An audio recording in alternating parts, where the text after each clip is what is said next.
Olá, estudantes! Vamos dar sequência aos nossos estudos. Aula 8.2. Vamos fazer uma revisão rápida e já partir para a correção das atividades. Vamos lá para a tela? Muito bem, então já estamos quase concluindo nossa unidade 1, aula 8.2. Fizemos abordagem aí sobre os aspectos, né, sobre a ciência. Vamos falar do geometrismo, que foi o geometrismo estudante, que é a teoria geocêntrica. Deixa eu voltar aqui. Na antiguidade, né? Até falei para vocês que eu iria falar sobre o geometrismo, que é a ideia que os filósofos tinham, né, no período sobre a Terra, ou seja, que o modelo que concebe a Terra como imóvel, no centro do universo. Para esses pensadores clássicos, eles entendiam que a Terra era parada, né, imóvel, e que os planetas circulavam e o Sol circulavam ao redor da Terra, né, que ela ficava ali ao centro. Iniciou então com Eudoxo, foi confirmado por Aristóteles, né, e mais tarde por Ptolomeu. Segundo a teoria, a Terra era o centro do universo e que todos os planetas e o Sol giravam ao seu redor. Foi uma teoria aceita até na antiguidade, no período ali medieval. Ou seja, eles foi contestada somente, na verdade, por Copérnico. Já falei sobre esse filósofo para vocês, né, do século XVI, e Galileu no século XVII. Ó. Então, esses dois cientistas, né, podemos dizer assim, eles conseguiram, por meio de instrumento, claro, né, observar que a Terra não era imóvel, ela se movimentava. Aliás, ela tem um movimento, né, que, em torno de 24 horas, que forma o dia, né, e ela faz um movimento ali em torno do Sol, né, 365 dias. Então, pensamento geocêntrica, ele vem desde a antiguidade. Falamos também sobre a alquimia na Idade Média, que era uma outra forma de ciência, né? A alquimia surgiu, então, pelos artesãos metalúrgicos. A sua origem também é remota, também ocorreu na China, no Egito, embora ela era desenvolvida na Alambique, né, que tinha origem árabe. Alambique é um local onde eles fazem bebida até hoje, né? Alambique trabalha ali com produção de coisas líquidas com fervura. A principal meta era a transformação de substâncias por processos químicos e a transmutação dos metais. Os alquimistas, eles acreditavam na transmutação, ou seja, que era a transferência do espírito para um metal nobre. Nós até assistimos sobre isso numa novela, né, que o alquimista tentava transformar coisas em ouro, né, tentou, né, mas não conseguiu. Para a igreja, essas práticas tinham um caráter herético, que é herege, né? Vem de heresia. E foram proibidas no século XVII pelo Papa João, na verdade, pelo Papa João XXII, né? no século XIII, século XIV, 1317. E a Revolução Científica, que nós estamos falando, né, do período moderno, onde houve essa revolução científica, também chamada de copernicana, que foi a substituição, né, dessa ideia geocêntrica da Terra, que a Terra era o centro do universo, pela heliocêntrica, ou seja, o Sol que é o centro. Para Copérnico, esse filósofo, cientista, foi o primeiro a propor um modelo heliocêntrico. Né? Não quer dizer que é o nosso professor Hélio, não, viu, meninos? Não vão confundir heliocentrismo com hélio, viu? É uma teoria que detalhava de forma matemática, né? E bem comprovatório, né? Comprovaram, né, por meio de estudos ali que o Sol, que é o centro, que todo o universo, todos os planetas, satélites que estão em torno do Sol. Galileu realizou, então, observações astronômicas por meio, então, que chegou a essa conclusão da teoria heliocêntrica. Surgiram, então, também a física moderna, os princípios quantitativos, ao contrário da física aristotélica, que era o quê?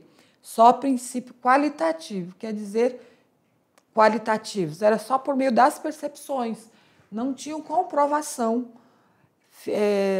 experimental das ideias, era só concepções, percepções sobre os fenômenos da natureza. Então, a partir da revolução científica, foi possível, por meio de experimentações, pesquisas, observações, por meio, né, de instrumentos, como instrumentos na área da astronomia, né,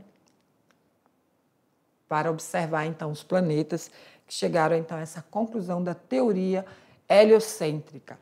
Muito bem, fizemos revisão desses tópicos que nós abordamos durante a aula e vamos agora para a correção das atividades.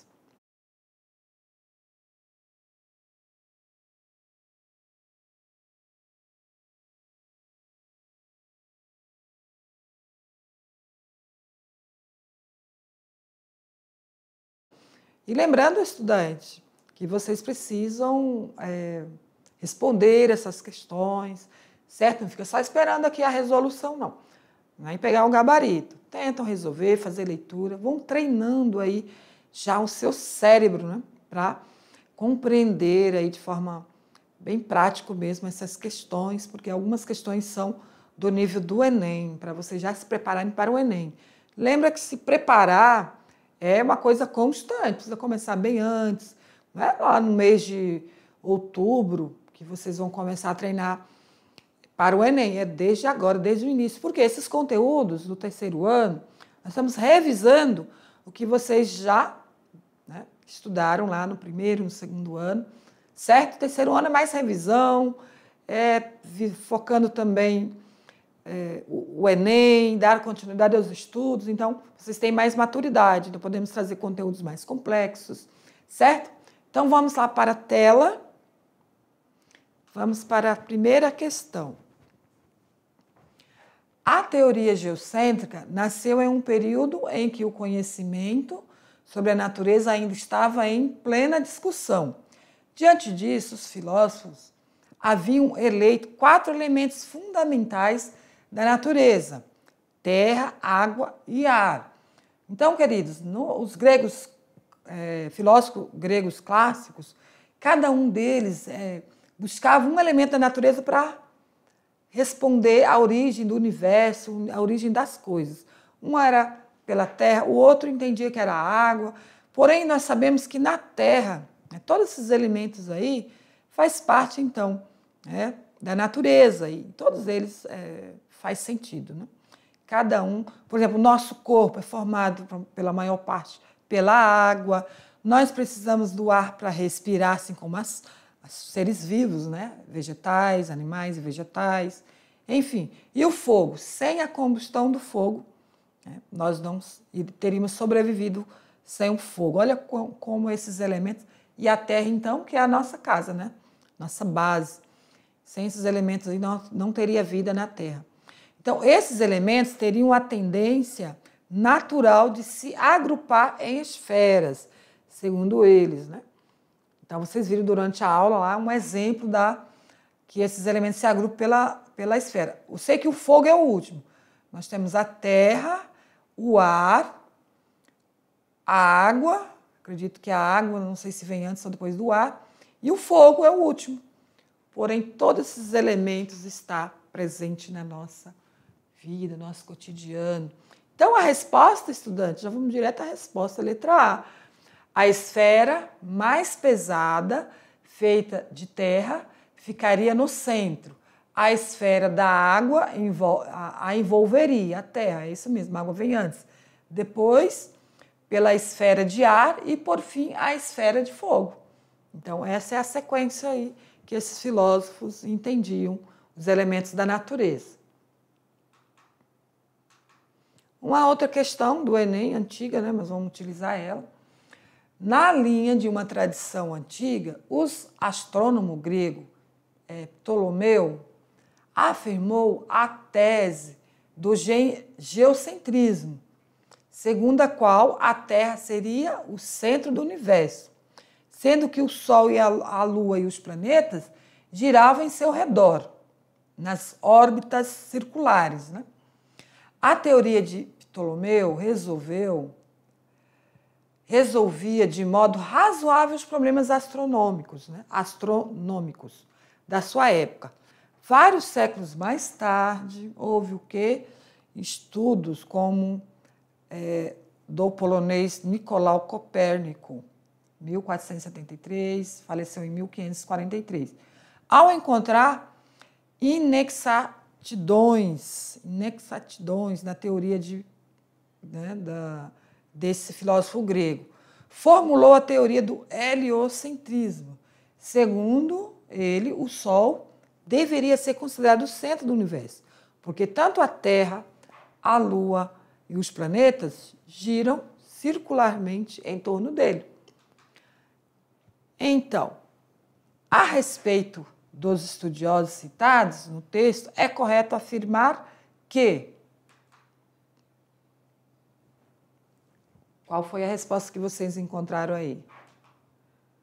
Vamos direto à resposta. Letra E. Segundo Kepler apresentou uma teoria científica que, graças aos métodos aplicados, pôde ser testado essa generalização. Vamos voltar aqui ao texto. Ó. Johannes Kepler, né? Ele era astrônomo e matemático alemão. Depois de estudar o planeta Marte por cerca de 30 anos, verificou que a sua órbita é elíptica, né? Esse resultado generalizou para os demais planetas. Então, resposta correta, letra E. Vamos para a questão 3. Na atualidade, há debate colocando o formato da Terra em discussão. Ou seja, a Terra é plana e a Terra redonda. Nós sabemos que a Terra não é totalmente redonda. Ela é meio que oval, né, estudante? Essa é a minha teoria, né? Ela é meio que oval. Aqui tem os polos, Polo Norte e Polo Sul. Então, conforme a posição do Sol, por isso que do outro lado é noite, enquanto as raios solares, né, do lado que está o Sol, é dia. Então, depois que a Terra faz esse movimento, quando ela gira, aqui vai ser noite e esse lado que era noite vai ser dia. Por isso a descoberta, né, conclusão de que o Sol, que a Terra faz aí um movimento de 24 horas, né, de translação, né? Tem um de translação e um de rotação. Como faz tempo que eu não faço o ensino médio, não vou lembrar, né? Ainda bem, Deus me livre no ensino médio. Então, estudante, destaque, vamos ver que faça uma breve análise referente a essa discussão, pontuando sua opinião. Destaque também algum experimento para explicar uma dessas teorias. Eu fiz mais ou menos uma explicação aqui, porque a Terra nem é plana, totalmente plana, mas também não é totalmente redonda, ela é meio que oval, né? Meio que achatada, tem aí uma forma achatada. A questão é bem simples de explicar. Eu trouxe aqui uma proposta de resposta. Pois acredita-se que, por maioria, que a Terra é redonda. E existem muitas explicações experimentais que comprovam tal ideia. Exemplo, a ideia de um navio que se aproxima do ponto em sua distância, o que aparece primeiro é a vela e o mastro, e em seguida o restante da embarcação.